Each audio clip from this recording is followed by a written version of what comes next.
정말 당신이 맞나요? 30년을 기다렸는데 이렇게 보게 되다니. 영숙 씨, 난 기억을 전부 잃었었어. 왜 돌아오지 않았나요? 나는 당신이 죽은 줄로만 알았는데. 미안해. 그때 내가 사고를 당하고 어쩔 수 없이 당신을 찾을 용기가 없었어. 그래도 나 혼자 당신을 기다리고 하루하루가 지옥 같았는데. 내가 살아있다고 알려주지 못해서 미안해. 얼마나 힘들었을지 짐작조차 안 돼. 당신 사진을 보며 버텼어요. 우리 아이를 보며 언젠가 돌아올 거라 믿으면서. 다시는 만나지 못할 것 같았는데 이렇게 눈앞에서 당신을 보니까 숨조차 쉴 수가 없어. 나도 그래. 내 잘못으로 우리 모두가 너무 긴 시간을 잃어버렸어. 8월의 태양은 마치 불가마처럼 서울 시내를 달구고 있었습니다. 대로변에 나앉은 사람들은 이마에 흐르는 땀을 연신 닦아내고 에어컨이 나오는 가게 안을 찾아 들어가며 숨을 돌리곤 했죠. 그러한 여름 한가운데 72세의 백만장자이자 화장품 기업 영숙명화를 일군 창립자 허영숙 할머니가 오랜만에 모임을 앞두고 집을 나섰습니다. 허영숙이 거주하는 곳은 강남 한복판의 우뚝 솟은 초고층 펜트하우스. 실내에 들어서면 그림처럼 펼쳐지는 서울 도심이 한눈에 들어오는, 누구나 한 번쯤 살아보고 싶어 할 법한 호화로운 공간이었죠. 그러나 허영숙은 그 넓은 공간을 홀로 쓰며 지내왔습니다. 그에 대한 외로움을 아는지 모르는지 금박 장식이 새겨진 저택의 대문은 늘 그녀를 조용히 배웅하고 맞이할 뿐이었죠. 오늘은 여러 해 만에 친구들과 점심 모임이 있었습니다. 서로 근황을 전하고 가벼운 수다를 떨며 옛 추억을 나누기로 한 약속이었죠. 그러나 허영숙의 마음 한구석에는 오랜만에 외출에 대한 설렘과 동시에 묘한 불안감이 있었습니다. 마치 어디선가 일생일대의 전환점 같은 일이 찾아올 것만 같다는 막연한 예감이었죠. 엘리베이터를 타고 지하 주차장에 도착한 허영숙은 자신을 태우러 온 운전기사에게 간단한 스케줄을 알려주었습니다. 3시간 후에 강남의 유명 레스토랑에서 친구들과 만납니다. 혹시 차가 밀려서 늦으면 곤란하니 중간에 문제가 생기면 바로 연락주세요. 운전기사가 문을 열어주었고 그녀는 조수석 뒷자리에 조심스레 몸을 실었어요. 수십만 원짜리 명품 구두를 신고 있었지만 발에 살짝 끼이는 느낌 때문에 내내 거슬렸죠. 그 구두는 지난주 해외 출장을 다녀오며 면세점에서 추가로 구매한 신상 컬렉션이었습니다. 왜 이렇게 불편하지? 그녀는 발 뒤꿈치를 조정하며 중얼거렸지만 신발을 벗을 수도 없어 억지로 자리를 잡아보려 애썼습니다. 시내로 들어서자 차창 밖으로는 강남의 화려함이 펼쳐졌습니다. 고급 차량이 오가는 도로와 빛나는 건물 외벽에 반사되는 햇살은 눈부실 정도였죠. 허영숙은 예전의 자신을 잠시 떠올렸습니다. 이제는 한국의 에스티로더라는 별칭이 붙을 정도로 큰 성공을 거두었지만 30년 전만 해도 그녀는 동네 작은 화장품 가게를 운영하며 어렵게 살았던 젊은 주부였어요. 그러다 남편 김준호의 획기적인 화장품 포뮬러를 기반으로 사업에 뛰어들었고 남편이 실종된 뒤에 홀로 기업을 키우며 오늘의 부와 명예를 얻었습니다. 하지만 부와 명예가 늘 행복을 보장하는 것은 아니었습니다. 특히 남편이 돌연 사라진 후로 그녀의 마음에는 지울 수 없는 상처가 남아 있었죠. 30년이라는 긴 시간 동안 남편과 함께한 추억을 붙들고 독하게 버텨왔습니다. 그 과정에서 영숙명화라는 회사를 성공적으로 키워냈고 대중과 언론은 그런 그녀를 강인한 여성 기업인의 전형으로 추앙했어요. 주변 사람들은 할머니가 되어도 여전히 우아하고 성공적이라며 존경을 표했지만 정작 그녀 자신은 늘 가슴 한켠이 비어 있음을 느꼈습니다. 그런 마음을 달래려는 듯 오랜만에 만나는 친구들과의 자리가 반가웠습니다. 차가 목적지 근처에 도착하자 허영숙은 차에서 내려 걸어가기로 했어요. 오랜만에 땀도 좀 내볼 겸 여기서부터 걸을게요. 그쪽 골목 안 레스토랑이니까 기다리지 말고 중간에 주차해놔요. 운전기사는 그러겠다고 고개를 끄덕였죠. 그런데 막상 걸으려니 발 뒤꿈치가 점점 쓰라려오기 시작했습니다. 구두가 발에 맞지 않아 계속 쓸리는 것이 문제였죠. 이렇게 10분만 걸어도 못 버티겠는데 그녀는 난감한 표정을 지으며 주변을 둘러봤습니다. 그러다 길가에 서 있던 경비원에게 다가갔어요. 젊은이, 혹시 이 근처에 구두 수선하는 가게가 있나? 경비원은 찰나의 고민도 없이 대답했습니다. 네, 할머니. 저 골목 끝에 행복 구두방이라고 아주 오래된 가게가 있어요. 기술이 좋고 세심해서 명품 구두 같은 것도 잘 고쳐준다고 들었습니다. 행복 구두방이라는 이름이 뭔가 구식이면서도 정겹게 들렸습니다. 허영숙은 경비원에게 감사 인사를 건네고 좁은 골목길로 들어섰어요. 화려한 강남대로에서 조금만 벗어났을 뿐인데 분위기는 확 달라졌습니다. 벽에 붙은 오래된 벽보와 낡은 철문들, 그리고 비좁은 상점들이 마치 다른 세계로 접어든 듯한 느낌을 주었죠. 이런 곳이 아직도 남아있다니 그녀는 낮게 중얼거리며 골목 깊숙이 들어갔습니다. 얼마 지나지 않아 허름한 간판 하나가 눈에 띄었어요. 바랜 글씨로 행복 구두방이라고 쓰여 있었죠. 오래된 목재 간판 위에는 잔뜩 긁힌 흔적이 있었지만 희미하게 보이는 그림자는 이 가게가 오랜 세월을 버텨왔음을 말해주는 듯 했습니다. 가게 문을 열자 안에서 은은한 가죽 냄새가 퍼져나왔습니다. 진한데? 그녀는 콧잔등을 찡그리면서도 묘하게 마음이 차분해지는 기분을 느꼈어요. 어디선가 들려오는 클래식 음악은 오래된 라디오에서 흘러나오는 듯 했습니다. 바깥의 시끄러운 도시 소음과는 달리 가게 안은 시간 자체가 다른 곳과는 별개의 흐름을 지니는 것만 같았죠. 구두방 내부는 예상 외로 깔끔하게 정돈되어 있었습니다. 벽면에는 다양한 구두들이 가지런히 진열되어 있었고 그 중에는 세월이 느껴지는 오래된 구두부터 최신 트렌드의 화려한 힐까지 다채롭게 걸려 있었죠. 작업대 위에는 가죽 조각과 구두 도구들이 정렬되어 있었는데 하나하나가 꽤나 정성을 들여 관리된 티가 났습니다. 하지만 가게 안에 사람의 모습은 보이지 않았어요. 허영숙은 아무도 없는 가게 한가운데서 살짝 머뭇거렸습니다. 손님이 왔음을 알리는 종소리도 들리지 않았기 때문이죠. 갑작스러운 침묵이 흐르는 가운데 안쪽 작업실로 보이는 공간에서 누군가가 서류를 찾는 듯한 소리가 들려왔습니다. 그때 중년 남성의 목소리가 들려왔어요. 손님, 잠시만 기다려주세요. 금방 나가겠습니다. 그 목소리에 허영숙은 묘한 전율을 느꼈습니다. 언제 들어봤나 싶은 낯익음이 가슴속 불안과 기대를 동시에 불러일으켰죠. 설마 그녀는 스스로 그런 생각을 부인하려고 했습니다. 30년 전 사라진 남편의 목소리를 머릿속으로 그려본 적은 많았지만 이 상황에서 바로 연결짓기엔 너무 황당했죠. 허영숙은 떨리는 마음을 다잡으며 가게 안을 더 살폈습니다.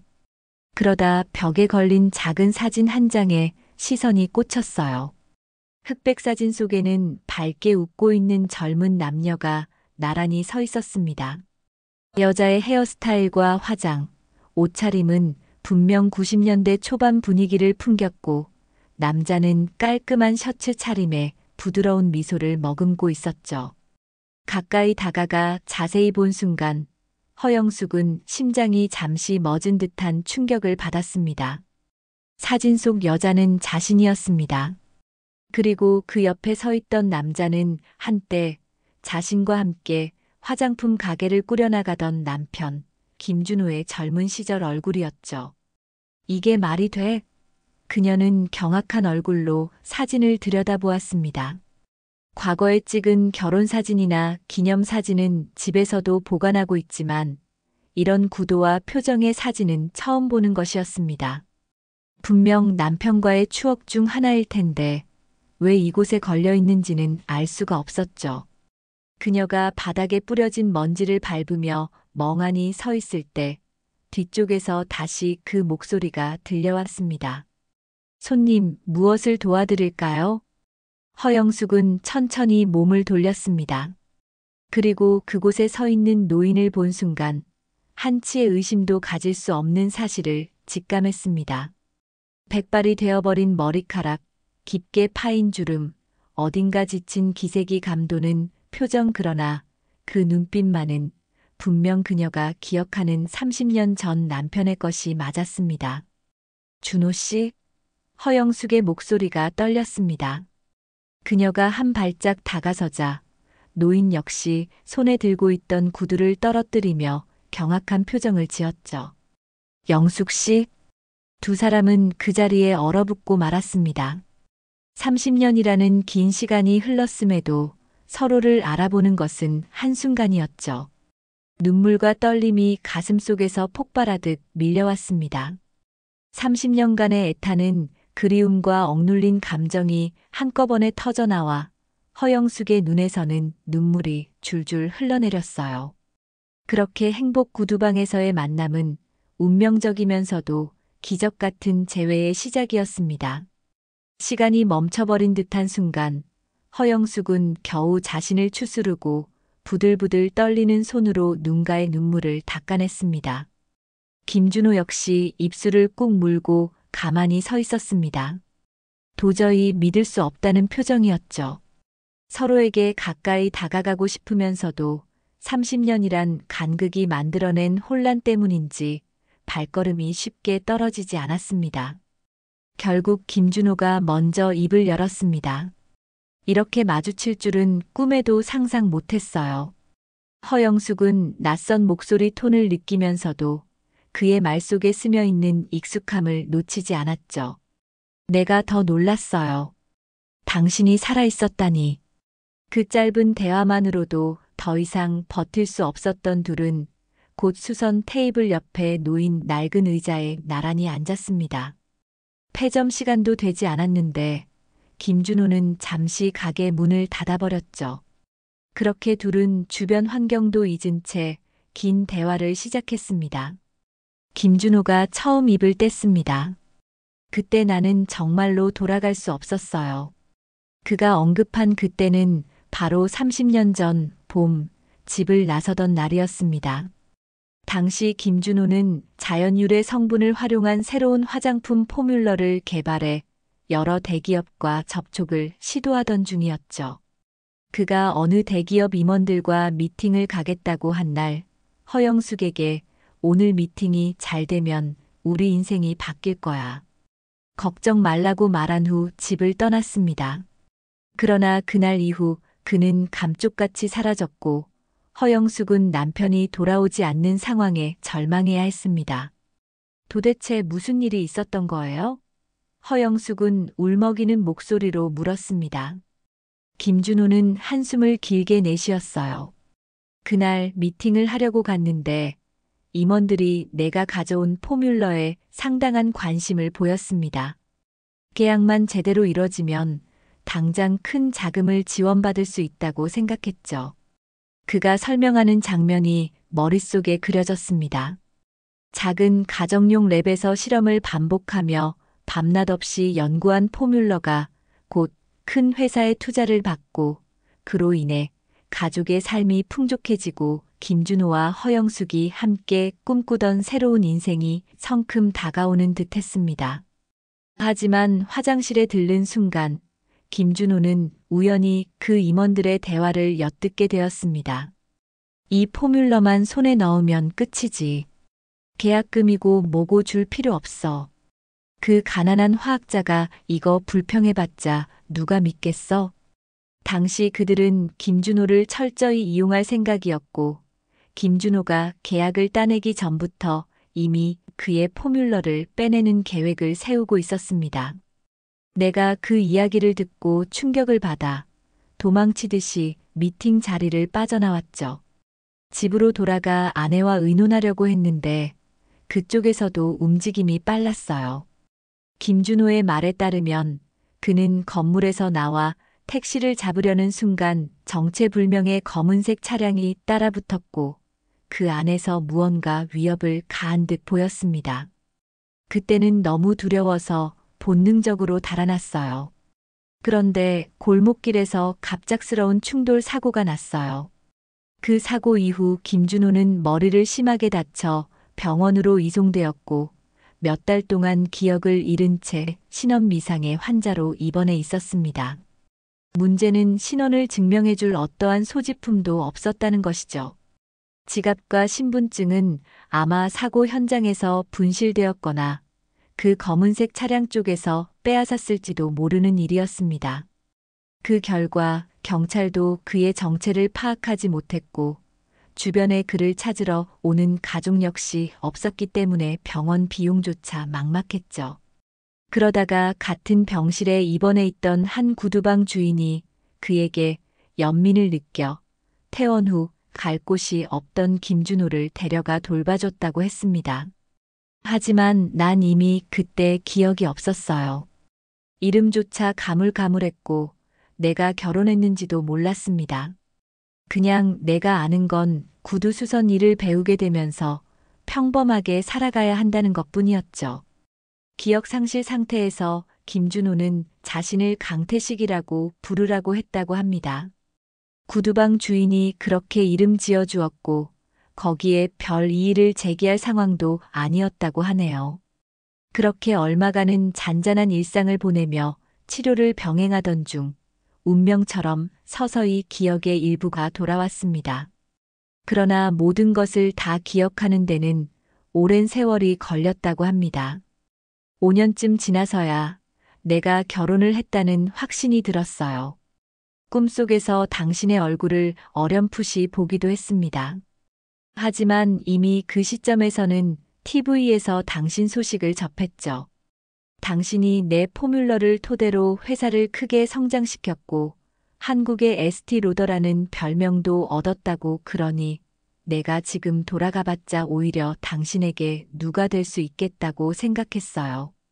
사람들을 위험에 빠뜨릴 수도 있고 그 말을 들은 허영숙은 눈물이 솟구치는 것을 멈출 수 없었습니다. 그렇다면 왜 그래도 가족이잖아요. 정말 돌아와 줄 수 없었던 거예요? 김준호도 눈을 감은 채 고개를 떨궜습니다. 아직도 내가 제대로 판단한 건지 확신이 서지 않아요. 하지만 그 당시엔 내가 옆에 있는 게 당신과 아이에게 위협이 될 것 같았고 결국 이렇게 30년이 흘러버렸습니다. 허영숙은 그제야 남편의 실종 후 자신이 겪었던 지옥 같은 시간이 떠올랐습니다. 주변에서는 온갖 소문이 돌았죠. 남편이 빚쟁이를 피해 도망간 것 아니냐, 다른 여자가 생겼다더라, 심지어는 강물에 투신했을지도 모른다는 끔찍한 이야기까지. 그러나 그녀는 한 번도 남편을 의심해 본 적이 없었습니다. 김준호가 자신과 아들을 버리고 달아났을 리 없다는 믿음이 있었죠. 그래서 아내로서의 책임감과 남편이 언젠가 돌아올 것이라는 희미한 희망을 붙들고 그동안 혼자 아이를 키우며 회사를 일으킨 것입니다. 당신이 내 포뮬러를 이어받았다는 소식을 듣고 그래도 잘 지낸다고 생각했어요. 혼자여도 잘 이겨내고 행복하게 살기를 바랐어요. 난 이미 죽은 몸이나 마찬가지라고 여겼습니다. 허영숙은 조용히 눈물을 흘렸습니다. 난 단 한 번도 행복하게 지낸 적 없어요. 내 옆에 당신이 없었는데 어떻게 행복할 수 있었겠어요. 그들의 대화는 몇 마디로 정리하기엔 너무 길고 30년의 세월이 얽혀 있었습니다.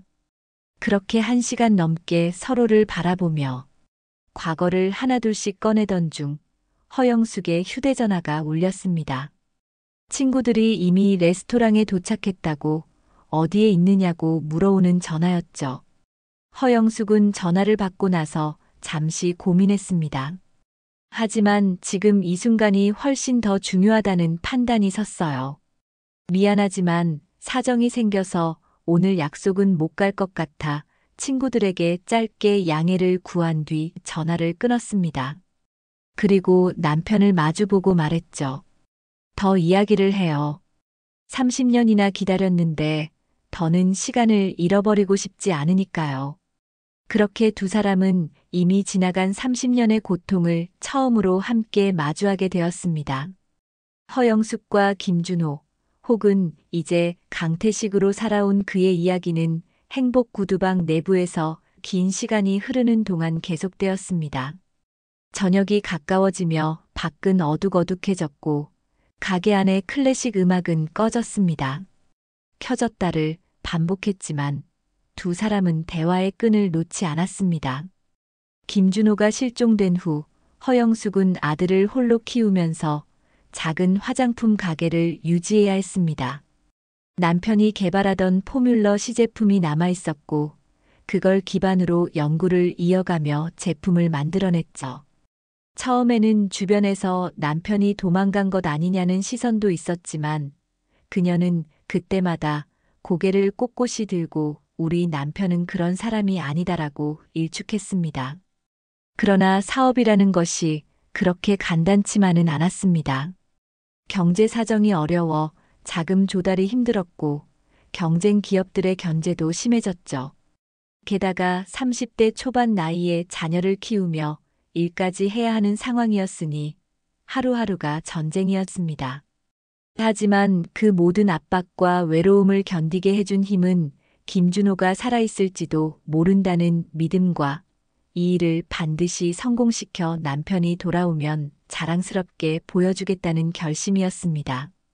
당신이 만든 포뮬러를 더 발전시켜서 기어코 대기업 못지않은 화장품 브랜드를 만들어냈어요. 허영숙은 그 자부심과 동시에 아련한 슬픔이 담긴 눈빛으로 남편을 바라봤습니다. 영숙명화라는 이름, 사실 당신과 내가 함께 만든 브랜드라는 의미였어요. 내 이름만 앞에 세웠지만 결국은 우리 둘의 추억이 살아있다는 증거였죠. 한편 김준호는 기억을 찾아가는 과정에서 크나큰 혼란을 겪었다고 했습니다. 내가 이 세상에 뿌리 없는 사람처럼 느껴졌어요. 그때 구두방 주인 할아버지가 나를 거두어주지 않았다면 아마 거리에서 방황했을지도 몰라요. 그 할아버지는 50년 가까이 구두를 수선해온 장인이었고 가족 없이 홀로 늙어가던 중 우연히 김준호를 만나 친아들처럼 보살피며 수선 기술을 전수해줬습니다. 처음에는 힘들었지만 구두라는 게 참 정직하다고 느꼈어요. 바느질하고 본드칠하고 망치질해서 고치면 또 새롭게 태어나거든요. 내가 그때 배운 건 망가진 물건도 정성껏 다루면 다시 살아난다는 것이었죠. 김준호가 가게의 2층 작은 방에서 지내며 낮에는 구두를 고치고 밤에는 종종 공원에서 산책하곤 했답니다.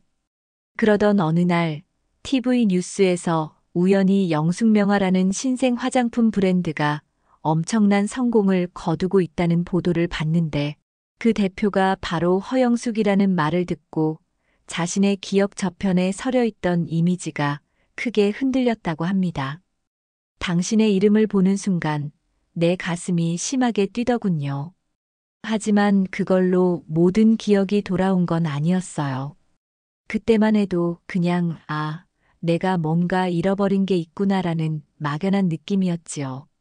그렇게 5년, 10년이 지나며 김준호의 머릿속에서는 점점 더 선명하게 과거의 조각이 떠올랐고 그때마다 혼란과 죄책감 그리고 두려움이 교차했습니다. 가족을 버려두고 이렇게 사는 게 맞는 걸까? 하는 자책과 내가 다시 나타났을 때 혹시라도 그 사람들에게 해가 되지 않을까? 하는 공포가 동시에 엄습했죠. 결국 그는 강태식이라는 이름으로 남아 살기로 결심하고 서울에 남아 구두수선 가게를 이어받았습니다. 주인 할아버지가 세상을 떠난 후에는 혼자 가게를 지키게 되었고, 그렇게 30년 가까운 시간이 흘렀던 겁니다. 그동안 내가 얼마나 당신을 찾아 헤맸는지 몰라요. 경찰에 실종 신고도 하고 심지어 사람을 붙여 수소문도 했었어요. 허영숙이 말했습니다. 그녀는 남편에게 섭섭함을 토로하고 싶었지만 이미 모든 말을 들어버린 지금 그를 탓하기에는 30년이라는 세월의 무게가 너무 무겁게 다가왔습니다. 그러다 문득 그녀는 아들 이야기를 꺼냈습니다. 우리 아들은 아빠가 있다는 걸 희미하게만 기억해요. 사실상 어려서 헤어졌으니 당신 얼굴을 잘 모르죠. 하지만 내가 늘 아빠를 훌륭한 사람이라고 말해왔습니다.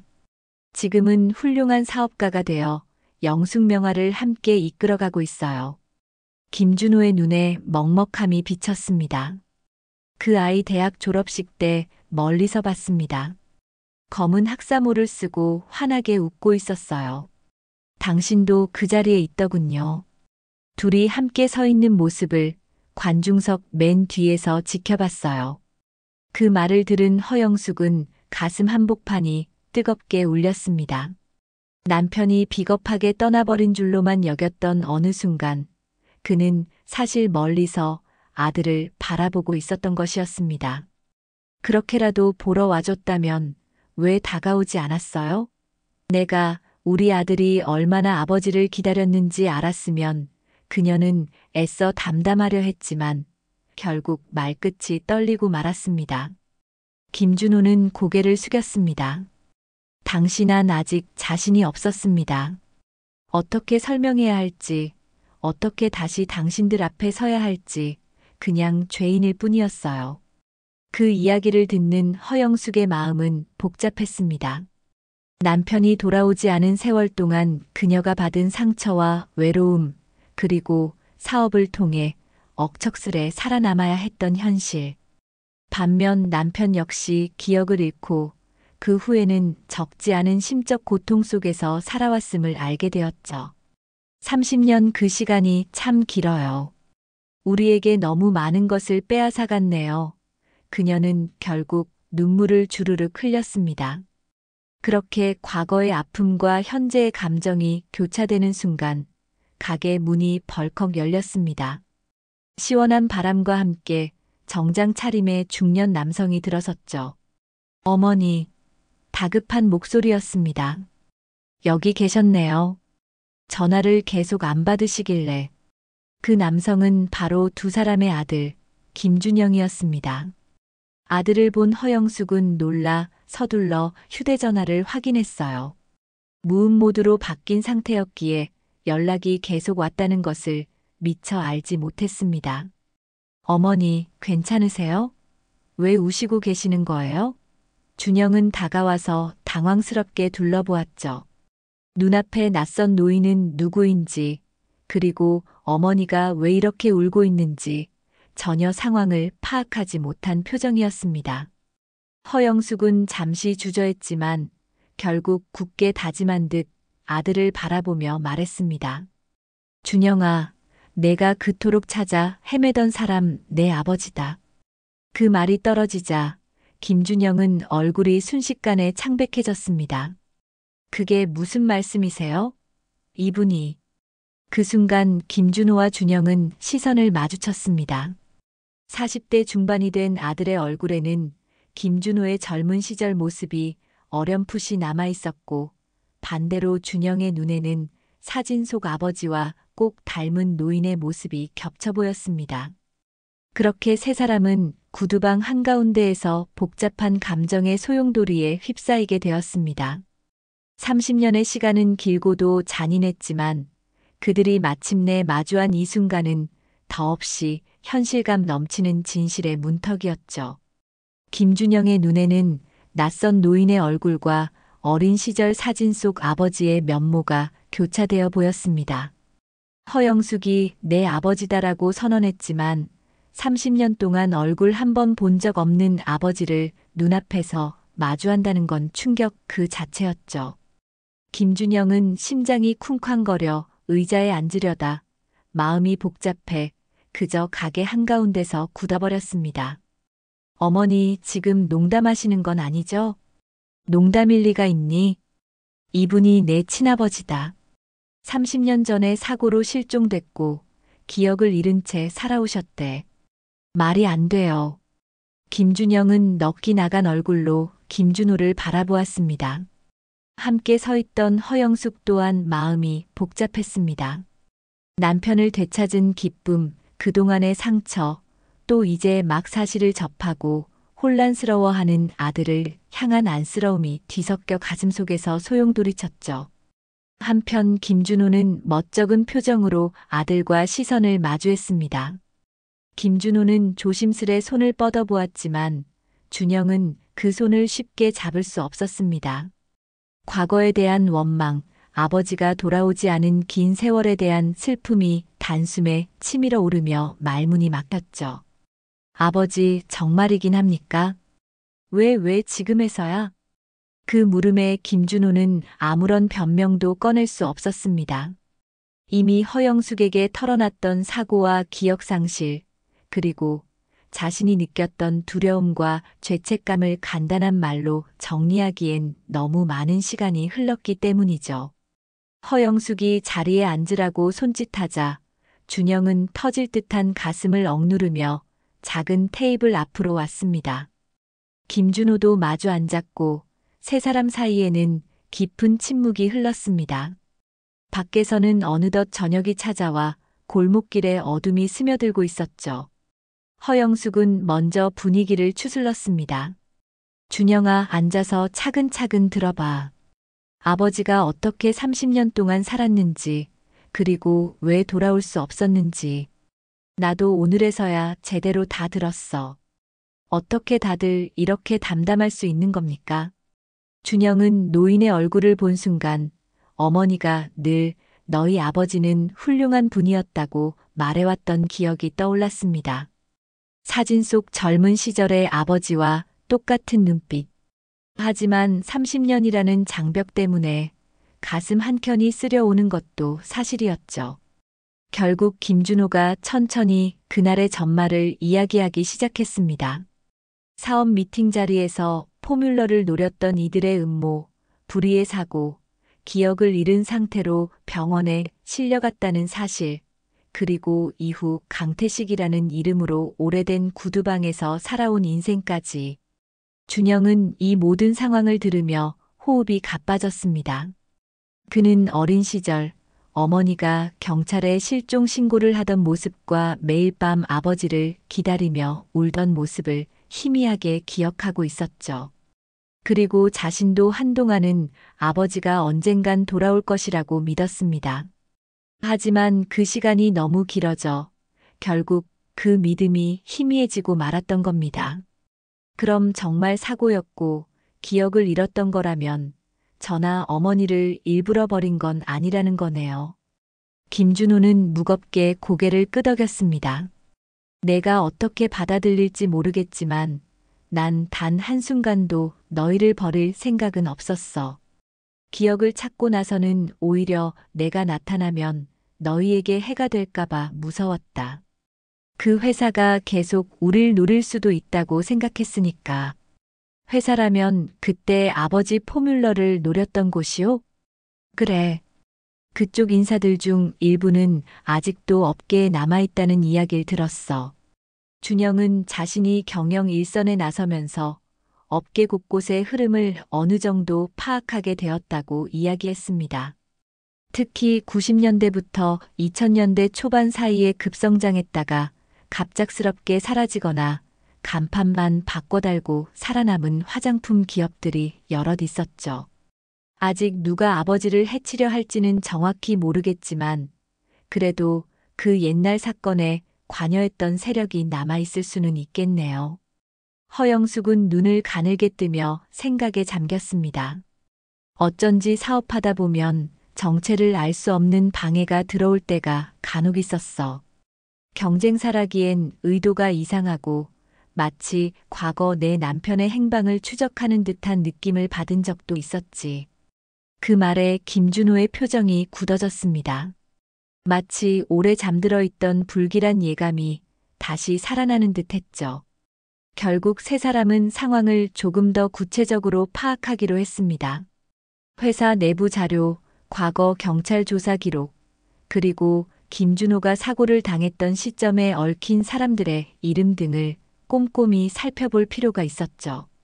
한꺼번에 해결하려 하지 말고 하나씩 차근차근 맞춰 나가자. 허영숙이 마침내 결의를 다진 듯 말했습니다. 하지만 우선은 우리 세 사람이 다시 만난 것부터 감사해야 해. 30년을 돌고 돌아 여기까지 왔으니까. 그 말을 들은 준영은 복잡했던 표정을 조금 누그러뜨렸습니다. 그래요. 어머니 말씀이 맞죠. 아버지를 다시 만나게 된 건 기적 같은 일이니까. 그러나 그 순간 김준호가 살짝 찌푸린 표정으로 조심스럽게 말을 꺼냈습니다. 이제부터는 내가 살아있다는 사실이 공개되면 옛날 그 사람들이 다시 움직일 수도 있어. 우리가 이렇게 모여 있는 것도 혹시 감시당할 수 있단 말씀이세요? 확신할 순 없지만 나쁜 예감이 든다. 이 가게가 이렇게 오래 버틸 수 있었던 것도 내가 조심스럽게 살아왔기 때문이야. 허영숙은 남편의 손을 꼭 쥐었습니다. 이제 혼자 겁먹지 마세요.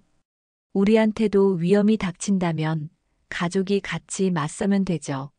나 혼자서도 여기까지 왔는데 당신과 준영이가 있다면 훨씬 든든해질 거예요. 그 말에 김준호는 묵묵히 고개를 끄덕였습니다. 비로소 세 사람은 가족으로서의 연대를 다시 실감했습니다. 긴 이별이 빚어낸 상처는 아직 깊었지만 함께라면 어떤 위협이라도 맞설 수 있으리라는 희망이 번지고 있었죠. 다음 날 아침 김준영은 자신의 차로 김준호와 허영숙을 각각 집으로 모셨습니다. 구두방에서 밤늦게까지 이야기를 나누다 보니 허영숙은 펜트하우스가 아닌 근처 호텔에 잠깐 방을 잡아 쉬었고 김준호는 익숙한 골목길에 남아 밤을 보냈죠.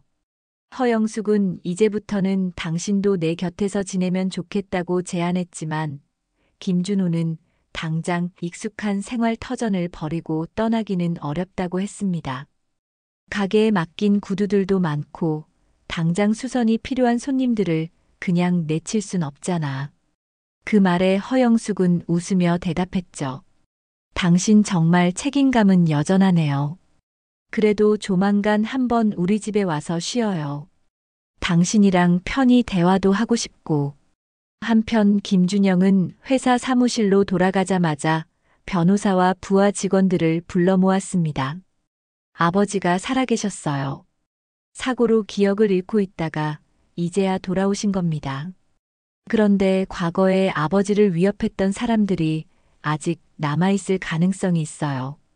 그 말을 들은 변호사와 직원들은 모두 놀란 표정이었습니다. 허영숙이 결혼 생활에 대한 언급을 거의 하지 않았던 터라 대표님 아버지가 어떤 분이었는지조차 잘 모르던 사람들이 대다수였죠. 김준영은 당분간 김준호가 공식적으로는 살아있지 않은 상태임을 유념해달라고 당부했습니다. 법적으로는 이미 선고가 내려지지 않았더라도 실종 상태가 너무 오래 이어져서 행적이 불분명했으니 여러 행정적, 법적 절차가 필요할 것이었습니다. 우선 공식적으로 아버지의 신원을 확인하고 나중에 언론 플레이가 필요하다면 그때 준비합시다. 그 전에 과거 기록들을 좀 더 조사해 볼 게 있어요. 그는 회사 내 서고에 보관된 90년대 사업 서류들을 꺼내 검토하기 시작했습니다. 허영숙이 과거 남편의 포뮬러를 어떻게 양도받고 사업을 확장했는지를 자세히 살펴보면 그 과정에서 마찰을 일으켰던 경쟁사가 누군지도 분명히 드러날 수 있었죠. 또한 30년 전에 김준호가 접촉하려 했던 대기업 임원들의 명단을 추적한다면 현재 어떤 위치에 있는지도 확인 가능할 거라 판단했습니다. 며칠이 지난 어느 오후 김준영은 찾고 있던 단서를 발견했습니다. 당시 김준호가 만났던 임원 중 한 명이 지금은 뷰티코리아라는 대형 화장품 기업의 회장 박정교로 추정된다는 사실이었죠.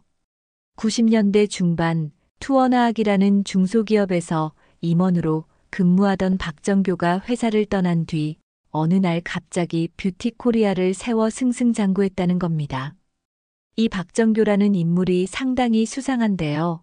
변호사가 파일을 뒤적이며 말했습니다. 예전부터 다른 중소기업이나 개인 개발자의 기술을 헐값에 빼앗아온 정황이 여러 번 있었어요. 소송도 몇 건 있었는데 다 돈으로 막았는지 유야무야된 적이 많습니다. 김준영은 이를 확인하고 직감적으로 이자가 아버지를 위협했던 장본인일 수 있다는 생각을 했습니다. 아버지가 말한 검은색 차도 어쩌면 박정교 쪽에서 보낸 것일 수도 있겠네요. 그날 저녁 김준영은 직접 행복 구두방을 찾아갔습니다. 허름한 골목을 지나 도착한 가게 문은 영업이 끝났는지 반쯤 닫혀 있었죠. 조심스럽게 안으로 들어서니 김준호가 낡은 탁자에 앉아 구두를 손보는 중이었습니다. 아버지, 안녕하세요. 저 들어가도 될까요? 김준호는 놀라면서도 반가운 표정으로 아들을 반겼습니다. 어쩐 일이냐? 바쁠 텐데. 준영은 의자에 앉아 발견한 자료를 하나씩 펼쳐 보였습니다. 그리고 지금 박정교라는 인물에 대한 소문과 과거 투어나학의 기록을 추적하는 상황을 설명했죠. 김준호는 그 이름을 듣고 얼굴이 살짝 굳어졌습니다. 박정교 맞아. 대기업 임원진이 셋이었는데 그중 한 사람의 얼굴이 기억나. 나중에 내가 회복하고 나서 신문을 보던 중에 박정교라는 이름이 등장하길래 혹시나 했었는데 확신하진 못했어. 근데 이제야 딱 들어맞네. 준영은 증언만 있다면 법적으로 문제 삼을 수 있을 것 같다고 말했지만 김준호는 고개를 저었습니다. 이미 30년이나 지난 일이야. 직접적인 증거가 있어야 할 텐데 계약서나 녹취 자료도 없고 설령 내가 법정에 나가서 진실을 말한다 해도 상대가 발뺌하면 복잡해질 거야. 그럼에도 준영은 포기하지 않았습니다. 우리 회사 내부에도 아버지 포뮬러 관련 자료가 분명 남아있을 거예요. 그 시제품이나 실험 노트 같은 것들. 어머니가 다 못 버리고 보관했을 수도 있죠. 그걸 뷰티코리아에서 훔쳐가려 했던 정황이 드러난다면 30년 전 일이라도 추궁할 수 있지 않을까요? 그 말에 김준호의 눈동자가 미세하게 흔들렸습니다. 그렇게만 된다면야 좋지. 다만 박정교가 가만히 있진 않을 거다. 마침 그 순간 김준영의 휴대전화가 울렸습니다. 화면에 뜬 번호는 회사 경영팀장이었는데 다급한 목소리로 대표님, 이상한 제보가 들어왔는데 하고 말을 잇지 못했습니다. 언론사 쪽에 영숙명화의 창업 포뮬러가 사실은 표절이었다는 식의 정보가 흘러갔다는 겁니다. 누군가 내부 자료를 왜곡하거나 회사 이미지를 흠집 내려 하고 있다는 정황이 포착되었다고요. 준영은 굳은 얼굴로 전화를 끊으며 김준호를 바라보았습니다. 벌써 시작된 것 같네요. 우리가 움직이기 시작하니까 상대도 강하게 반격하는 모양입니다. 김준호는 조용히 일어나 가게 문을 완전히 닫았습니다. 그래, 피해갈 수 없는 싸움이라면 제대로 준비해야겠구나. 며칠이 지나자 영숙명화와 관련된 악성 루머가 업계와 인터넷을 휩쓸기 시작했습니다. 회사의 포뮬러가 표절이다. 대표이사의 가족사에 어두운 비밀이 있다 등 근거 없는 소문들이 여기저기서 흘러나왔습니다. 허영숙과 김준영은 공식 해명 자료를 준비하는 한편 사내 보안을 강화하고 관련 문서를 샅샅이 뒤졌습니다. 그러나 의외로 90년대 초반 자료가 제대로 정리되어 있지 않거나 일부 파일이 소실된 흔적이 발견됐죠. 허영숙이 새삼스럽게 깨달은 건 자신이 회사를 급하게 키우는데 집중하느라 과거 기록을 체계적으로 보존하지 못했다는 사실이었습니다. 그렇다고 해서 진실이 바뀌는 건 아니야. 허영숙은 애써 담담한 표정을 지었지만 속으론 한껏 분노가 치밀었습니다. 마음만 먹으면 폭로할 게 한두 가지가 아닐 텐데 어떻게 이렇게 교묘하게 흔들고 들어오는 거지. 그때 변호사가 다급한 얼굴로 자료를 들고 사무실로 들어왔습니다. 대표님, 제가 옛날 법원 기록을 뒤져보다가 이상한 걸 찾았습니다. 1994년 봄에 투어나악이 유독 높은 액수의 보험금을 받았다고 하네요. 재산 피해나 화재도 없었는데 알고 보니 투어나악이 연구 결과물 도난 명목으로 보험을 들어놓았다가 큰 돈을 수령한 흔적이 있었습니다. 누군가 회사 내부에서 의도적으로 포뮬러가 사라졌다고 신고해 손해배상을 청구했다는 말이죠. 허영숙은 그 문서를 읽으며 불쾌함을 감추지 못했습니다. 이미 그때부터 우리 남편의 포뮬러를 자기들 걸로 둔갑시키고 도난당했다고 거짓말에 돈까지 챙겼다는 뜻이네요. 박정교가 이 일을 주도했다고 봐도 무리가 없겠어요. 곧바로 준영이 이 정보를 김준호에게 알렸습니다. 김준호는 그렇다면 30년 전 사건이 고스란히 문서로 남아있을 가능성이 높다고 예감했죠. 회사가 보험 청구를 했다면 그 근거 자료가 어딘가에 남아있을 테니까요. 만약 그 문서에 기술된 도난당했다는 포뮬러가 실제로 자신이 개발한 것과 동일하다는 사실이 밝혀진다면 거짓말을 한 쪽이 누군지 금방 드러날 수도 있었습니다. 하지만 의외의 방향에서 더 강력한 위협이 찾아왔습니다. 어느 날 밤 행복구두방에 정체불명의 인물이 침입을 시도한 것입니다. 김준호가 작업을 끝내고 막 불을 끄려던 참에 누군가 문손잡이를 잡고 힘껏 흔들었죠. 누구십니까? 밖에서는 아무 대답도 들리지 않았고 문에 설치된 작은 유리창 너머로 건장한 체격의 그림자 두어 명이 어른거렸습니다. 김준호는 바로 112에 신고하겠다고 외쳤지만 침입자들은 발소리를 죽이며 골목길 안쪽으로 사라졌죠. 겁먹기보다는 화가 치민 김준호는 문 밖으로 나가 그들을 쫓으려 했지만 이미 사라진 뒤였습니다. 분명 어딘가에서 자신을 감시하고 있다는 예감이 강하게 들었습니다. 그 사건 이후 김준영은 당장 아버지를 보호하기 위해 경호원을 붙이자고 제안했습니다. 아버지 혼자 계시면 언제 또 무슨 일을 당할지 모릅니다. 본사 경호팀에 부탁해 놓을게요. 하지만 김준호는 가난한 동네 사람들 눈에 띄는 게 싫었고 또 대놓고 경호원을 배치하면 되레 더 자극할 수 있다는 판단도 있었습니다. 나도 내 가게를 계속 지키고 싶다. 괜히 떠나버리면 억울하게 쫓겨나는 꼴이잖아. 결국 두 사람은 절충안으로 골목길 주변 CCTV 설치와 비밀리에 움직일 수 있는 사설 보안 요원을 선임하기로 했습니다. 겉으로는 동네 주민인 척 다니며 수상한 인물이 접근하지 못하도록 미리 방어선만 구축하기로 한 것이죠. 며칠 뒤 또다시 충격적인 일이 벌어졌습니다. 김준영이 사무실에서 야근을 하던 늦은 밤 회사 인근 창고에서 갑작스러운 화재가 발생했습니다. 그 창고에는 90년대 초부터 보관해온 옛날 문서와 신제품 출시를 앞둔 일부 재고 물품이 함께 쌓여 있었습니다. 불길은 생각보다 빠르게 번졌고 직원들과 소방대가 긴급 출동했지만 상당한 자료가 이미 불타버렸죠. 불이 어느 정도 진압되고 나서 김준영과 직원들은 잔해 속을 뒤지며 건질 만한 문서를 찾아 헤맸습니다. 결국 단서가 될 만한 자료 대부분이 훼손되었고 특히 김준호가 작성한 옛 연구 노트나 실험 보고서가 보관돼 있을 가능성이 있던 구역이 심하게 타 있었습니다. 이건 그냥 우연한 사고가 아닙니다. 김준영은 검게 그을린 파일 하나를 손에 들고 말했습니다. 사고라는 단어를 붙이기에도 미심쩍은 구석이 너무 많아요. 경찰이 화재 원인을 조사하는 동안 허영숙은 이 사실을 김준호에게 알렸습니다. 김준호는 결국 크게 분노했고 그간 참고 있었던 두려움이 결심으로 바뀌었습니다.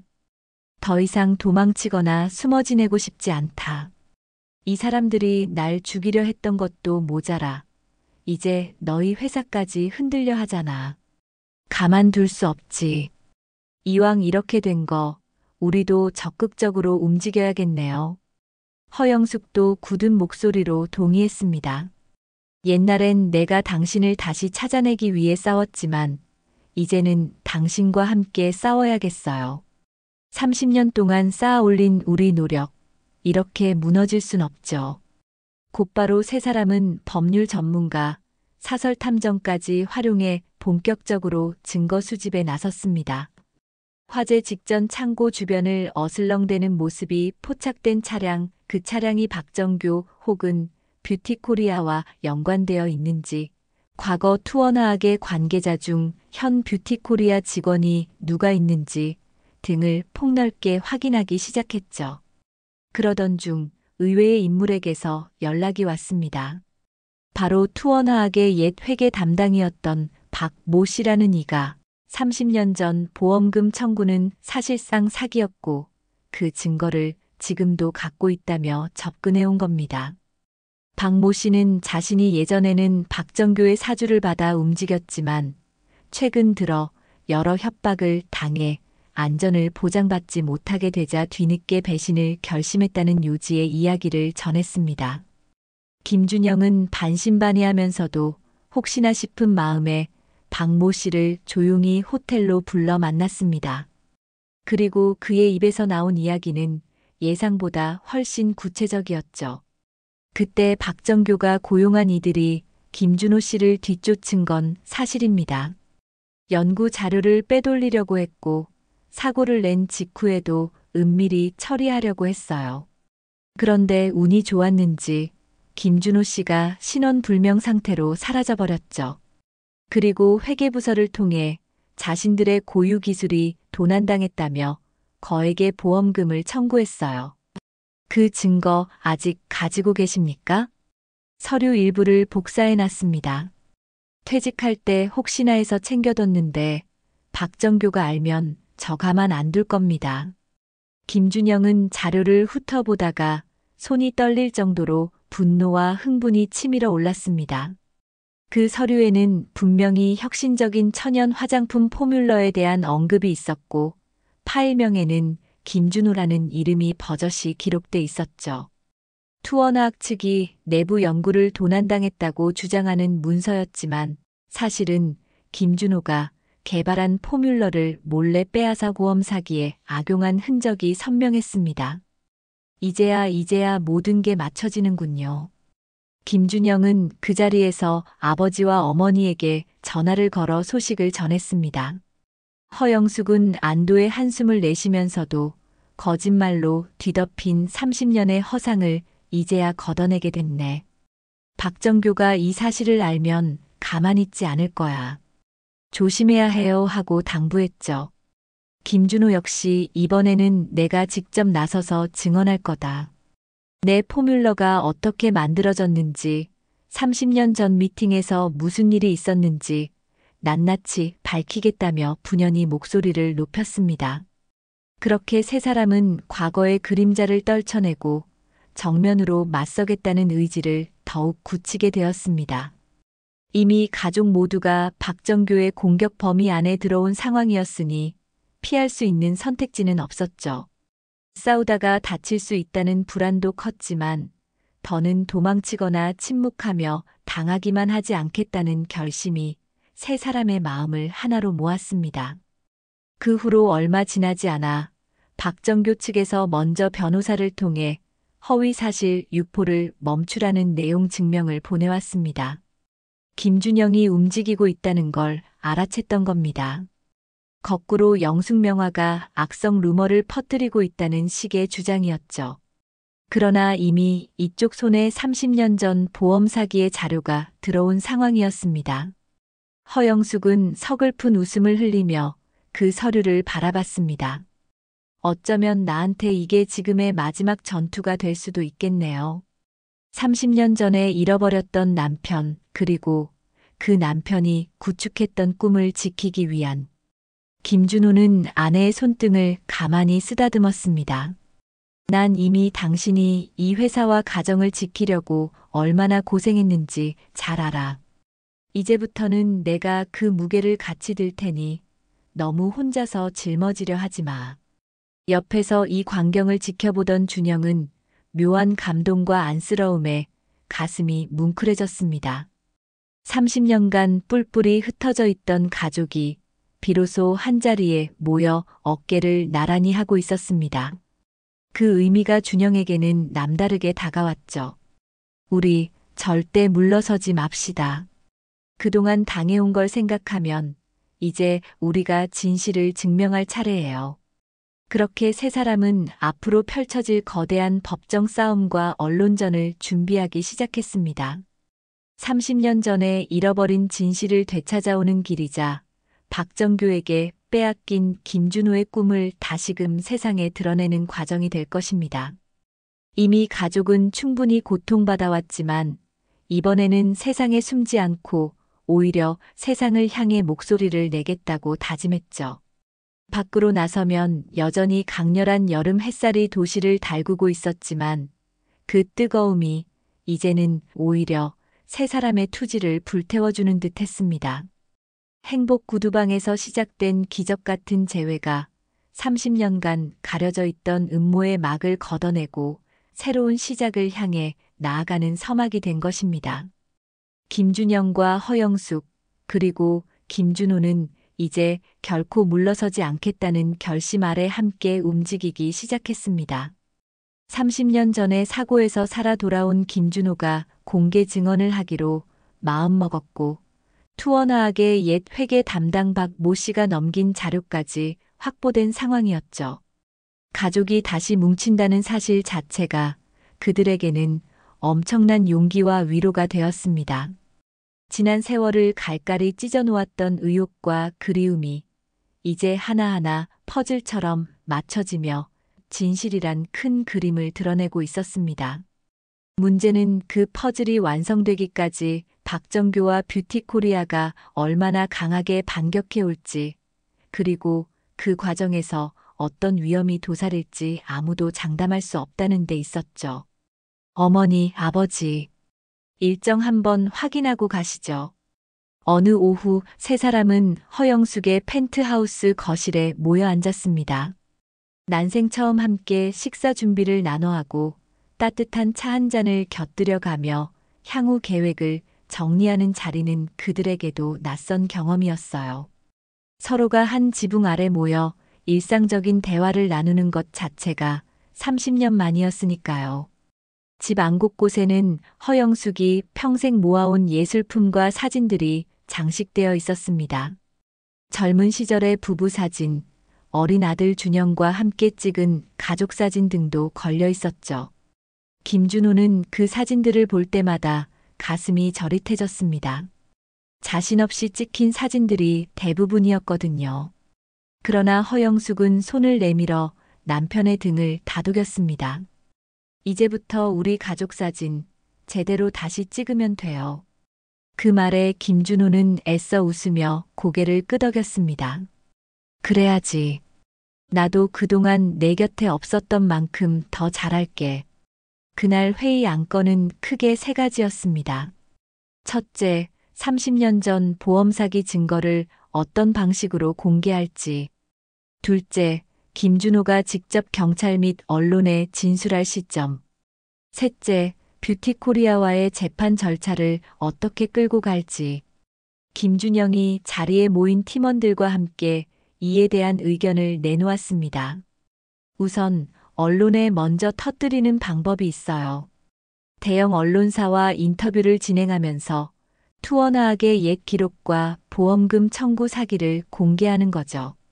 박정규 쪽이 우리를 역으로 공격하려 해도 이미 여론이 움직이면 그들도 방어하기 버거울 겁니다. 하지만 허영숙은 조금 더 신중한 태도를 보였습니다. 언론이 한쪽 편만 들어줄까요? 박정교가 워낙 인맥이 넓고 재력도 막강하잖아요. 자칫 잘못하면 기사각도 자체가 영숙명화의 거짓 폭로 같은 프레임으로 뒤바뀔 수도 있어요. 김준호는 무표정해 보이지만 눈동자 안에 결의가 서렸습니다. 재판을 통한 공적인 절차가 먼저 필요할 것 같아. 내가 직접 증언하고 30년 전 사고에 대해 경찰에도 다시 수사를 의뢰하자. 그 뒤 언론을 활용해도 늦지 않을 거야. 준영도 아버지 의견에 힘을 실었습니다. 검찰이나 경찰이 본격적으로 수사에 들어가면 뷰티코리아 쪽은 쉽게 꼼짝 못할 겁니다. 우린 무엇보다도 자료가 있으니까요. 결국 세 사람은 변호인단과 협의 끝에 먼저 수사를 재개하도록 경찰에 정식 진정을 넣기로 결정했습니다. 김준호는 자신의 실종 사건과 당시 보험 사기 정황을 알리고 재수사를 요청하는 피해자 진술서에 서명했죠. 또한 회사 측에서도 공식적으로 30년 전 투어나악이 빼돌렸던 포뮬러에 대한 법적 대응을 예고하는 문서를 준비했습니다. 그야말로 본격적인 전투의 서막이었습니다. 허영숙과 김준영은 심적으로 긴장했지만 오히려 김준호는 오래된 결심을 더 공고히 하는 듯 보였죠. 삶의 많은 부분을 빼앗겼으나 더 이상은 빼앗기지 않겠다며. 며칠 뒤 김준영과 변호인은 약속된 시간에 맞춰 서울지방경찰청에 방문했습니다. 30년 만에 다시 열리는 실종 사건의 재수사에 관한 첫 만남이었죠.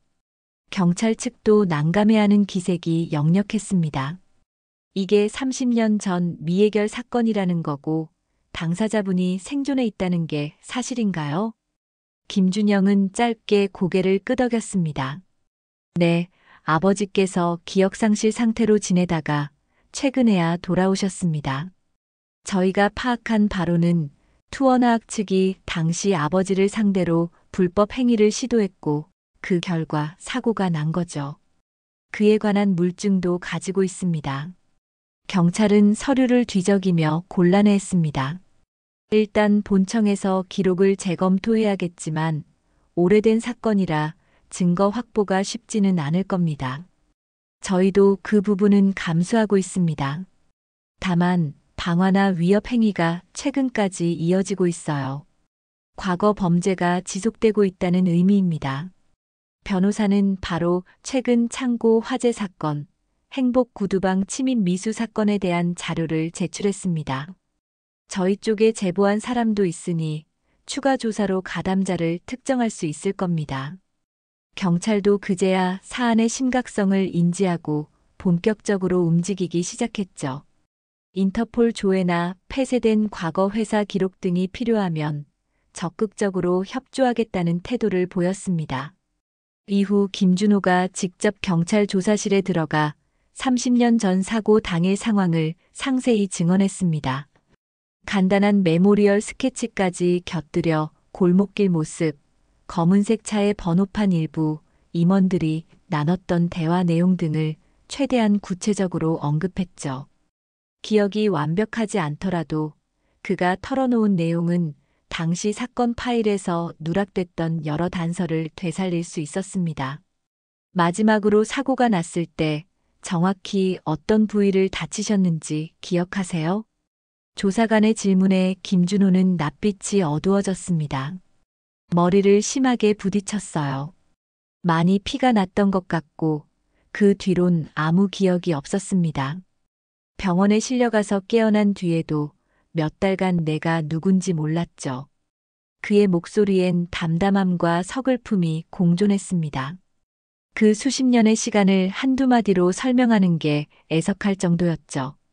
경찰에 진정을 넣은 뒤 다시 회사로 복귀한 김준영은 뷰티코리아 동향을 면밀히 파악했습니다. 박정교가 직접 공개석상에서 움직이진 않았지만 배후에서 여론을 어떻게 조작하는지 인사 라인을 통해 전해 듣고 있었죠. 주주들에게 영숙명화의 이미지를 깎아내리는 리포트를 뿌린다든지 업계 사람들에게 김준호라는 사람이 사기꾼일 가능성이 높다는 식의 뒷말을 퍼뜨린다든지 하는 시도들이 공공연히 행해지고 있었습니다. 한편 김준호 자신도 구두방으로 직접 찾아오는 수상한 손님들 때문에 일상의 위협을 느꼈습니다. 누가 봐도 구두를 수선하려고 찾아온 것 같지 않은 이들이 떠보기식으로 말을 걸고 돌아가는 경우가 잦아진 겁니다. 사장님, 여기 혹시 오래된 문서 같은 것도 보관하시나요? 구두 말고 다른 물건은 안 고치시나? 등등. 묘하게 구두와 무관한 질문만 던지고 사라지는 사람들이 있었어요. 사설 보안요원이 그 광경을 주시하며 경계를 강화했지만 아직 뚜렷한 물증 없이 그들을 내쫓을 수도 없는 노릇이었습니다. 그러던 어느 밤 김준호는 문득 가게 안에서 혼자 클래식 음악을 들으며 지난 시간을 되돌아봤습니다. 30년 전 자신이 이뤄내려 했던 꿈은 단지 성공만이 아니었다는 사실이 선명해졌죠. 그 포뮬러로 사람들의 피부를 건강하게 돌보고 자연 유래 성분으로 환경에도 이로운 제품을 만들고 싶었던 마음이었습니다. 결국 박정교 같은 사람은 돈과 권력을 위해 타인의 노력을 아무렇지 않게 짓밟아버린 거지. 그가 혼잣말처럼 중얼거리는 순간 밖에서 인기척이 들렸습니다. 가게 문 너머로 누군가가 서성이며 말소리를 주고받고 있었죠. 김준호는 이번에도 불청객인지 의심스러워 조용히 불을 끄고 가게 구석에 몸을 숨겼습니다. 그리고 밖을 살짝 내다봤죠. 가느다란 골목 가로등 불빛 아래에는 두 사람이 서 있었습니다. 하나는 건장한 청년으로 보였고 다른 하나는 중년 사내. 언뜻 보기만 해도 범상치 않은 분위기였습니다. 낮은 목소리로 뭔가를 상의하고 휴대전화 화면을 번갈아 보다가 잠시 후 골목 끝으로 사라져버렸죠. 김준호는 등줄기에 식은땀이 흘렀습니다. 저들은 누구며 또 무슨 의도로 여기까지 온 걸까?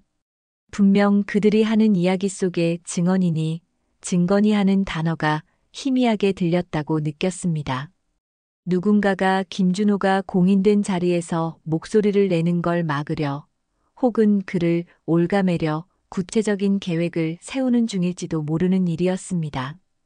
다음 날 아침 김준영은 또 다른 희소식을 들고 구두방을 찾아왔습니다. 아버지, 옛날에 어머니가 보관해둔 연구 노트 일부가 건졌대요. 지난번 화재에서 거의 다 탔는데 다행히 사본이 다른 곳에 보관되어 있었습니다. 옛날 자료 중 일부는 허영숙의 개인 서재에 따로 카피해둔 것이 있었던 것이죠. 김준영은 낡은 노트를 보여주며 말했습니다. 여기 아버지가 수기로 써놓은 화장품 조성 비율과 천연 성분 활용 아이디어, 테스트 결과 등이 상세히 적혀 있어요. 서명도 아버지 필체 그대로고요. 이거 결정적 증거가 될 수 있지 않을까요? 김준호는 노트를 보고 잠시 추억에 잠겼습니다. 이런 것까지 남아있을 줄이야. 내가 밤낮 없이 연구하던 기록이지. 당시에는 간이 실험실밖에 없어서 손으로 직접 점도 측정하고 색깔, 향까지 전부 기록했었어. 그는 노트 속 페이지를 넘기며 옛날의 자신과 대면하는 듯한 표정을 지었습니다. 그 시절의 열정과 확신이 고스란히 적혀있던 기록이니 30년이라는 시간을 뛰어넘어 그에게 힘을 실어주는 느낌이었죠. 준영은 아버지를 바라보며 조용히 물었습니다. 혹시 이런 자료 외에 그 회사에 넘어갔던 초안 같은 게 더 있었나요? 김준호는 고개를 끄덕였습니다. 아마 투원화학 임원들에게 제시했던 시제품 설명서가 따로 있었을 거야. 내가 만들었지만 워드로 정리해서 그들의 사무실에서 인쇄까지 했었거든. 그럼 그 문서도 어딘가에 남아있을 가능성이 높네요. 뷰티코리아 내부 자료실 같은 곳에서 몰래 보관 중일 수도 있고. 두 사람은 속으로 희망이 생기는 걸 느꼈습니다. 만약 그 문서와 현재 가진 보험 사기 자료, 그리고 김준호의 연구 노트까지 모두 연결질 수 있다면 30년 전 범죄가 뚜렷이 드러날 게 분명했죠. 게다가 김준호 본인이 직접 이건 내가 썼다고 증언할 수 있는 셈이었습니다. 아버지, 우리 변호인단도 지금 이 노트를 증거로 제출하려고 준비 중입니다. 경찰 수사와 연계해서 민사형사 소송까지 한 번에 진행하는 게 목표예요. 김준호는 굳은 결의로 대답했습니다. 좋아. 내가 할 수 있는 건 다 하마. 이번에야말로 절대 뒤로 물러나지 않을 거야. 하지만 뷰티코리아 쪽에서도 가만히 손 놓고 있지 않았습니다. 업계 일부 언론 매체를 매수해 영숙명화는 30년 전 사기극의 피해자인 척하지만 사실 그 기술은 검증이 안 된 불량 포뮬러였다는 식의 기사나 외부 의혹을 퍼뜨리기 시작했죠. 한국 화장품업계의 원로라는 익명의 인물을 등장시켜 김준호라는 인물을 아는 사람은 아무도 없었고 그의 연구는 허황된 수준이었다는 가짜 증언까지 만들어냈습니다. 여론이 둘로 갈라지기 시작하자 영숙명화 내부 직원들도 동요했습니다. 대표였던 허영숙과 준영을 신뢰하는 사람들조차 회사 이미지가 크게 타격을 입는 건 아닌지 불안해했죠. 그 무렵 허영숙은 사무실 안에서 직원들을 모아놓고 단호하게 선언했습니다. 여러분, 저와 우리 아들, 그리고 김준호 씨가 30년간 어떤 길을 걸어왔는지 누구보다 잘 아시리라 믿어요. 저는 한 번도 남편의 노력을 부정한 적이 없습니다. 그분은 기억을 잃고 힘든 시간을 보냈지만 이제 돌아오셨어요. 우리가 진실을 밝히기 위해 싸우는 동안 회사가 흔들리더라도 결국 더 큰 신뢰를 얻게 될 거라고 믿습니다. 여러분도 흔들리지 말아주세요. 그날따라 허영숙의 목소리는 유난히 울림이 있었고 직원들의 표정도 한결 단단해졌습니다. 일부는 울먹이기까지 했죠. 회사가 오늘날까지 성장하기까지의 과정, 그리고 그 중심에는 허영숙이라는 창업자의 신념이 있다는 사실을 모두가 알고 있었으니까요. 그날 직원들은 일제히 대표님 걱정 말고 힘내십시오. 우리가 지킬 건 지켜야죠 라는 말로 화답했습니다. 허영숙은 그 응원에 짧게 눈시울을 붉혔지만 곧 미소 짓고 고개를 숙여 감사함을 표현했죠. 경찰과 검찰 양측에서 30년 전 사건에 대한 재수사가 본격화되자 박정교는 궁지에 몰린 기색이 역력했습니다. 그는 자신과 긴밀하게 손잡았던 일부 정치 경제계 인사들을 총동원해 이 사건을 무마하려 했지만 최근 들어 사회 분위기도 달라져 이전처럼 쉬이 묻어버리긴 힘들었죠.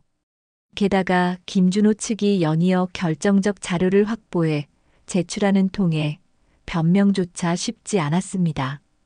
결국 박정교는 변호사단을 통해 우리는 억울하다는 공식 입장을 발표했습니다. 투어나학에서 보험 처리를 했던 건 사실이지만 그 기술은 애초에 우리 내부가 개발하던 것이고 김준호 씨는 그 과정에서 단순히 직원으로 참여했던 인물일 뿐이었다. 실종됐다는 것도 우리로선 모르는 일이다. 이 성명문을 듣고 김준영은 분노가 치밀었지만 허영숙은 오히려 침착했습니다. 예상했던 대응이네. 내가 보기에 이미 박정교는 시간 끌기 전략으로 돌아선 거야. 우리가 더 확실한 증거를 내놓지 않는 이상 재판을 지연시키면서 여론전을 통해 회사 이미지를 깎아내려고 할 거다. 그들의 판단대로 박정교 측은 각종 소송 지연 전술을 쓰기 시작했습니다. 문서를 늑장 제출하고 증인을 해외 출장을 이유로 나오지 못하게 만들고 법원에 수차례 연기를 요청하는 시기였죠. 이로 인해 영숙명화는 상당한 피로감을 느끼게 되었습니다. 재판 일정이 계속 미뤄지니 언론 입장에서는 제대로 된 결론도 나오지 않은 상태에서 자극적인 루머만 계속 소비하게 되고 피해는 고스란히 허영숙과 김준영 그리고 김준호에게 쌓였죠. 그러나 이번만큼은 세 사람 모두 물러서지 않았습니다. 변호인단을 확충하고 민간 조사 인력을 동원해 뷰티코리아의 뒤를 다시 파고들었어요. 다행히 박 모 씨처럼 과거 투어나학에서 일했던 또 다른 이들이 서서히 입을 열기 시작했습니다. 박정교의 재력과 압박에 눌려 숨죽이고 있던 사람들도 이 사태가 본격적으로 커지자 자신도 더 이상 피해자가 되기 싫다며 양심선언에 동참했죠. 이러한 동력이 모여 마침내 법원에서는 박정교와 뷰티코리아가 이 소송을 더 이상 지연하는 건 부당하다는 판결을 내렸습니다.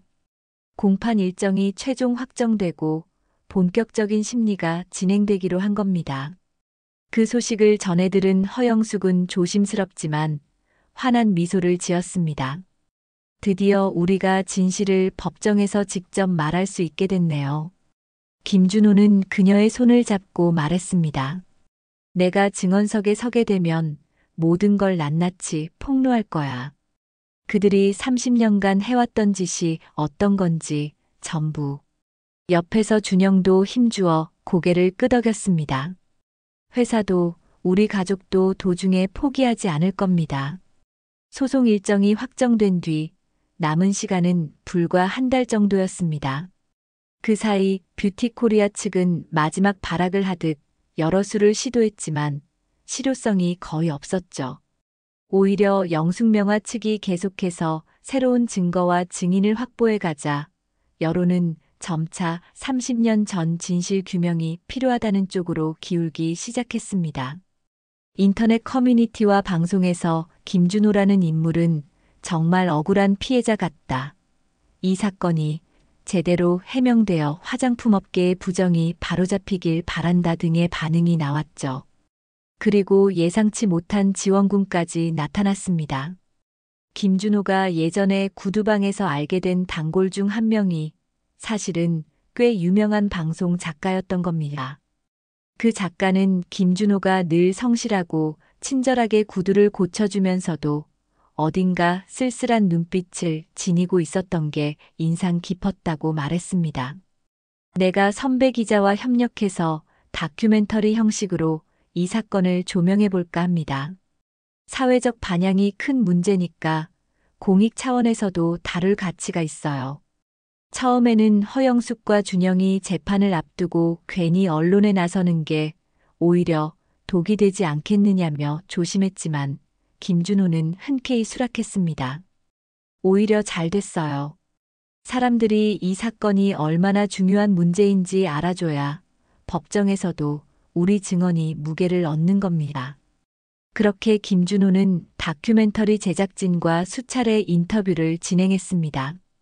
추억이 깃든 구두방에서 그가 어떻게 30년 전 기억을 잃은 채 살아왔고 지금은 가족을 되찾아 세상을 향해 목소리를 내게 되었는지 담담하게 들려주었죠. 구체적인 사건 내용은 재판이 시작되기 전이라 자세히 밝힐 수 없었지만 그의 진솔한 이야기는 시청자들의 가슴을 파고들었습니다. 방송 직후 SNS에는 이렇게 긴 세월을 홀로 견딘 김준호 씨에게 응원을 보낸다. 영숙명화가 30년간 이뤄낸 성과에 숨겨진 아픔이 있었구나 등의 댓글이 이어졌고 뷰티코리아 측은 당혹스러운 듯 아무 대응을 내놓지 못했습니다. 공판일을 며칠 앞두고 허영숙은 가족들과 함께 작은 가족 모임을 열었습니다. 평생 잊지 못할 한 달을 달려온 기념이자 재판에서의 승리를 다짐하는 자리가 필요했기 때문이죠. 이번 모임에는 준영의 아내와 두 아이 그리고 몇몇 친지들도 참석했습니다. 특히 김준호에게는 손주와 처음으로 한자리에서 식사를 한다는 사실이 더없이 큰 기쁨이었죠. 그날 메뉴는 허영숙이 직접 준비한 잔치 음식이었고 다 함께 둘러앉아 웃고 떠드는 풍경이 마치 오랜 가족 사진 속 장면처럼 따스했습니다. 손주들이 할아버지, 그때는 왜 돌아오지 못했던 거예요? 하고 조심스럽게 물었을 때 김준호는 쉽고 부드럽게 대답해 주었습니다. 할아버지가 그때 크게 다치는 바람에 길을 잃어버렸단다. 기억이 사라져서 돌아올 수 없었어. 하지만 할머니랑 너희 아빠가 잘 지내는 걸 멀리서 지켜봤지. 아이들은 잠시 눈을 반짝이더니 곧 명랑한 목소리로 말을 이었습니다. 그럼 이제는 할아버지 잃어버리지 말아요. 우리 자주 볼 수 있죠? 김준호는 미소 지으며 물론이지. 2번 다시 멀어지지 않을 거야 하고 다짐하듯 약속했습니다. 모임이 끝나갈 무렵 준영은 잠시 아버지와 단둘이 베란다로 나왔습니다. 도시의 야경이 내려다 보이는 그 자리에서 준영은 한참 고민하다가 입을 열었죠. 아버지, 모든 게 다 끝나면 우리 회사와 더 깊이 협력해 주실 수 있을까요? 공식 고문이나 기술 자문 같은 형태라도. 아버지 포뮬러가 정말 소중한 기반이었는데 아버지 없이 운영해왔다는 게 늘 아쉬웠어요.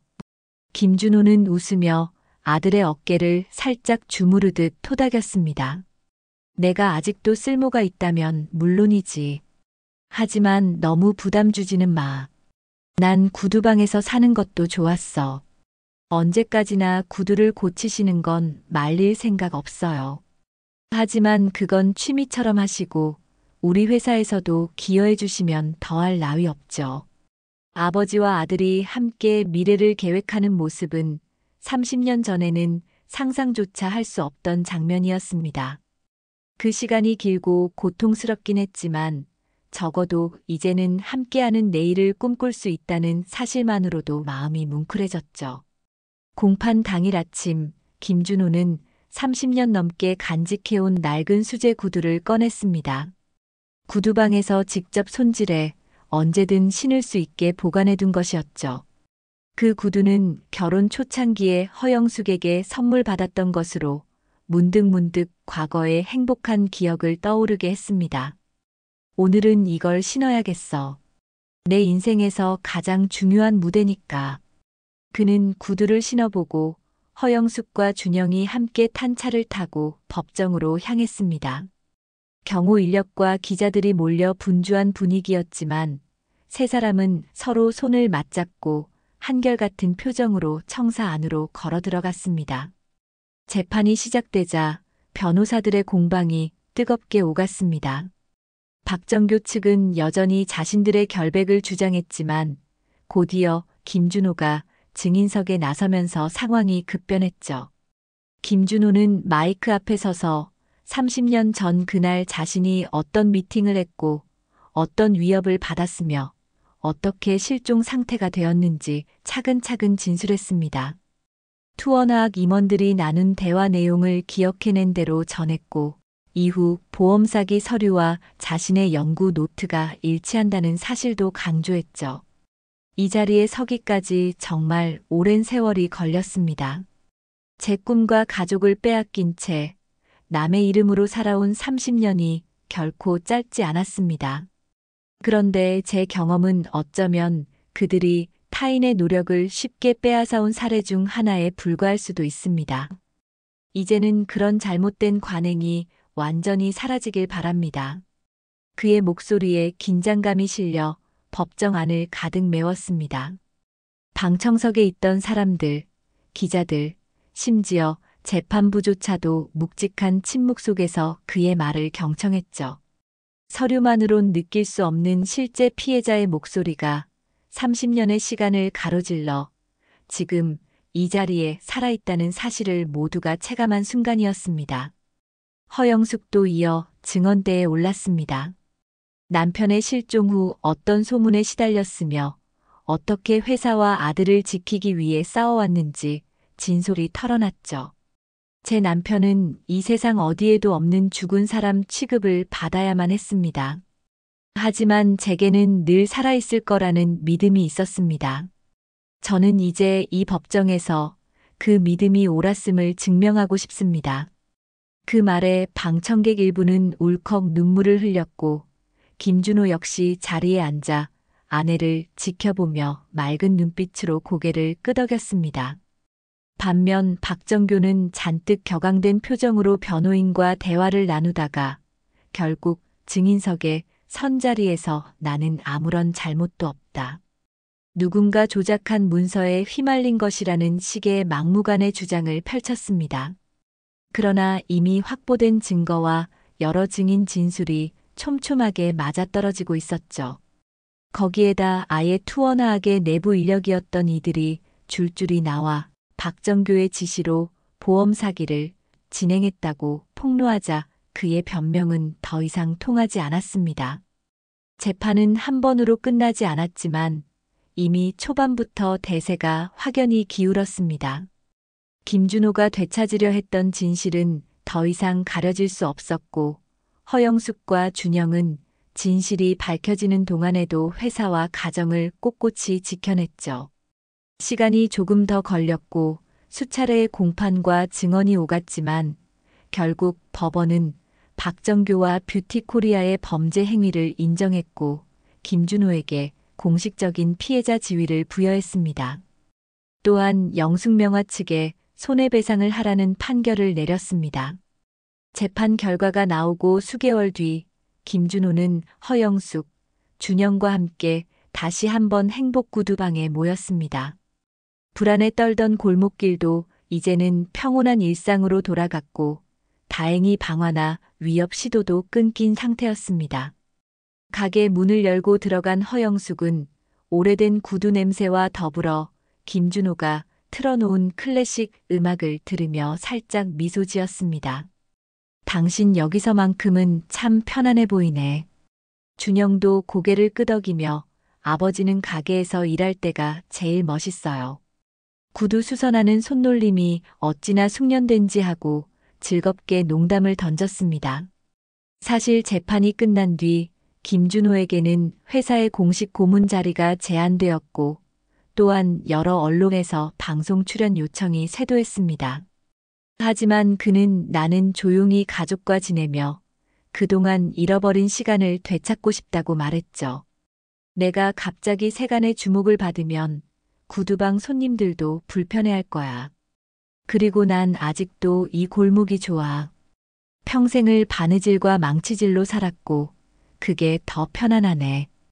허영숙은 남편이 구두방을 계속 운영하겠다는 뜻을 존중했습니다. 다만 언제든 집에 와서 함께 지낼 수 있도록 근처에 작고 안락한 아파트를 얻어주었죠. 회사 쪽에서는 필요할 때마다 연구 자문을 받을 수 있도록 월 12회 정도 정기 미팅만 잡아두었습니다. 세 사람의 인생은 완전히 제자리를 찾은 건 아니지만 분명 과거에 비하면 훨씬 나은 상태로 흘러가기 시작했습니다. 어머니와 아버지가 함께하는 저녁 식탁이 조금씩 늘어나고 준영의 아이들은 할아버지 손을 붙잡고 골목에서 뛰놀며 구두방을 기웃거렸죠. 김준호는 그때마다 잘 닦은 나무 의자를 손주들에게 내주고 가죽 조각을 가르쳐주며 즐겁게 시간을 보냈습니다. 어느 날 허영숙이 행복 구두방에 놀러 왔을 때였어요. 창가에 앉아 커피를 마시다 보니 가게 벽 한쪽에 걸린 옛 흑백 사진이 눈에 들어왔습니다. 과거 김준호와 함께 웃고 있는 자기 자신의 젊은 시절 모습이 담긴 사진. 바로 그 사진 때문에 이 모든 기적이 시작되었다고 해도 과언이 아니었죠. 허영숙은 사진 곁에 다가서 천천히 손가락으로 그 테두리를 만졌습니다. 그리고 조용히 눈을 감으며 30년 전부터 지금까지 이어진 수많은 기억을 떠올렸습니다. 짧지 않았던 이별, 지독하게 아팠던 그리움, 그리고 마침내 찾아온 재회와 정의 실현. 결국 세월은 돌고 돌아 두 사람을 다시 한자리에 데려다 주었습니다. 준호 씨, 내가 오래전에 당신한테 바치려던 꽃다발은 이제야 줄 수 있겠어요. 허영숙은 살짝 웃으며 밖에 있던 작은 꽃다발을 꺼냈습니다. 파란색 리본으로 묶인 그 꽃들 사이에는 남편에게 보내는 편지가 곱게 꽂혀 있었죠. 김준호는 잠시 놀란 표정을 지었지만 이내 환한 미소를 지었습니다. 꽃도 편지도 늦었어도 괜찮아. 우린 아직 시간이 많이 남았으니까. 그날의 햇빛은 유독 밝았습니다. 창문 너머로 쏟아져 들어오는 따스한 빛이 마치 그동안 그들을 둘러싸던 모든 어둠을 스르륵 녹여내리는 듯 했죠. 김준호는 아내의 손을 잡고 자리에서 일어나 오래된 사진 옆에 새로 찍은 가족 사진을 걸었습니다. 30년 넘게 흩어졌던 시간들이 그 사진 안에서 한데 모여 새로운 시작을 약속하는 빛을 머금고 있었습니다. 이제 그들에게는 또 다른 내일이 기다리고 있습니다. 구두방의 문을 열고 들어오는 손님들에게 김준호는 여전히 정성껏 구두를 고쳐주겠지만 더 이상 홀로 살아남기 위한 수단이 아닌 사랑하는 가족과 함께 살아가는 삶의 일부로서 이 일을 계속할 겁니다. 허영숙도 회사의 회장직을 내려놓고 준영에게 경영을 맡기며 남편과 평범하지만 따스한 일상을 차근차근 누릴 계획이었죠. 사람들은 그들을 보며 입을 모아 기적 같은 가족이라 말하지만 정작 당사자들은 오히려 이제야 온전해진 것이라 답하곤 했습니다. 잃어버린 시간을 슬퍼하기보다는 남은 시간을 어떻게 살아갈지를 함께 고민하고 즐기는 것이야말로 이 부부가 다시 찾은 인생의 기쁨이자 충만함이었으니까요.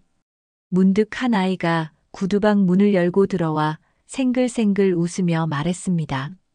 할아버지, 제 운동화도 고쳐주세요.